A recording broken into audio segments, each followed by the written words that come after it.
Great day. Practice 8, 21 to go. Thank goodness. Another important day for us situationally, as you saw.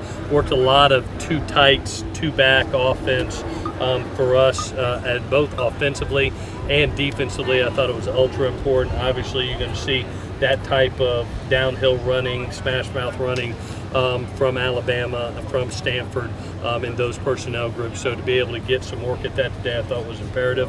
We also practiced some of the unusual sets that we're going to see in the first 4 games.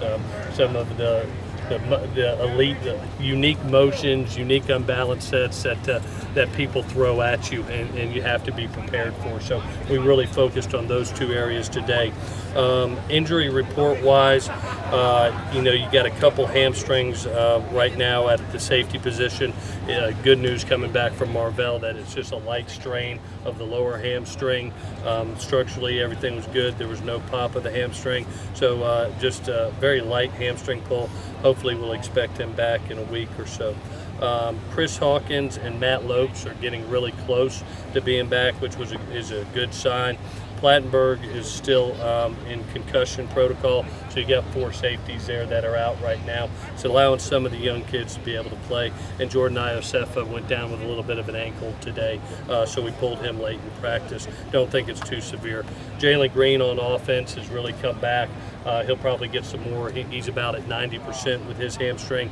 And Chad Wheeler, after giving him 2 days off, tried a little bit to see where he was at, and ended up saying, you know what, let's go ahead and shut him down until we get the plantar fasciitis under control. So with that, any questions that you have, I'll answer. Jeff, your familiarity with Stanford and or Utah help at all with Alabama? Yeah, and you got to remember, Alabama too does a lot of similar things that we do on offense. It's knowing Coach Kiffin and being around him, and that inside zone running, that power football, gap schemes. It's a lot of the things that we do also. So I think it's really good work for that opening ball game that we're working hand in hand with each other offensively and defensively. I think it can only help for Alabama. Some of those packages, things you guys might be doing as well? Yeah, when you look at what Alabama does, I think they do a tremendous job of formationing you and trying to get their best player on your worst, and that's what they do with Ridley. And then they do a tremendous job, in my opinion, between the tackles in the run game.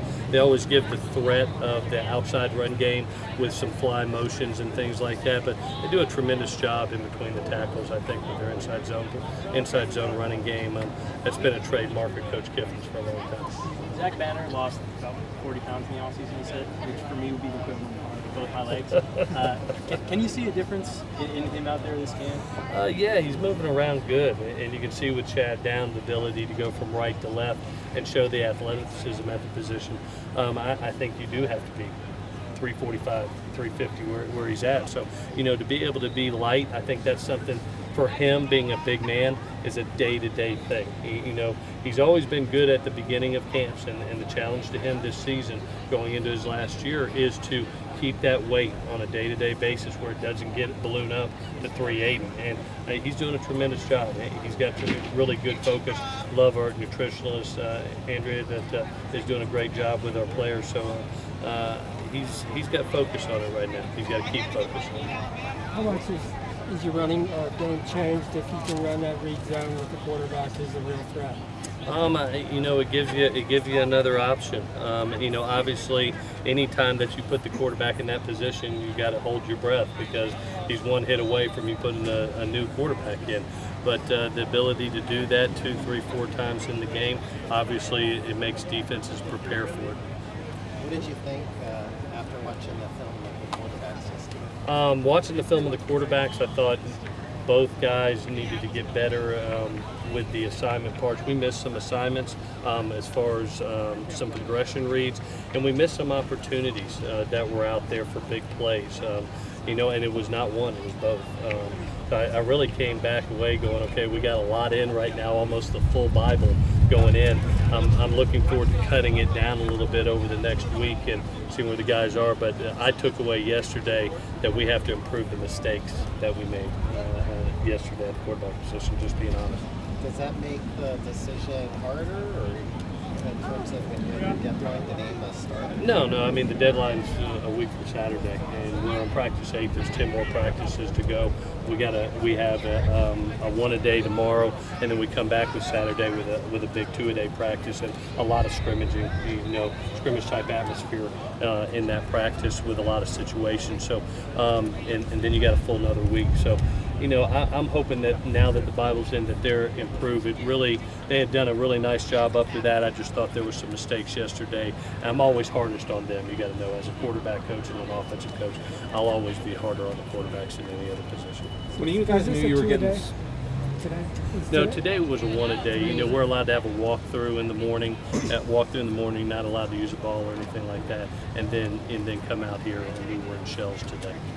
When you guys knew you were getting Stevie T from Utah, could you have expected that he could potentially make a big impact? We knew he was a good player. I mean, you can see it on tape. What he was doing at Utah, and he's a load, especially in the run game. But I didn't anticipate his pass rushing skills. He's really strong with his hands and does a great job of throwing guys around. The thing that I appreciate about him, he's really brought a level of maturity to the room. As I said before, 25-year-old man with a wife, married, and he really has a focus of what he wants to do. He wants to help this team win a championship and move on to the next level, and that's why he came here. And I thank God every night. I go to bed thanking the Lord that he's on our football team, because he's really making a huge difference for us. One more. What have you thought of Olsen Messina lately, and is he potentially making a move? Yeah, he's doing a nice job. He's in our 2 deep right now. He's in our 2 deep. There's kind of 5 guys in that 2 deep that are working well, and Osa is one of them. He's starting to pick things up a little bit faster. You remember in spring he was a little bit limited, and now he's full go. And as he gets more comfortable within the system and gaining those reps, you can see a comfort level coming about. So yes, I'm very pleased with Osa. All righty, guys. Thank you so much. See you.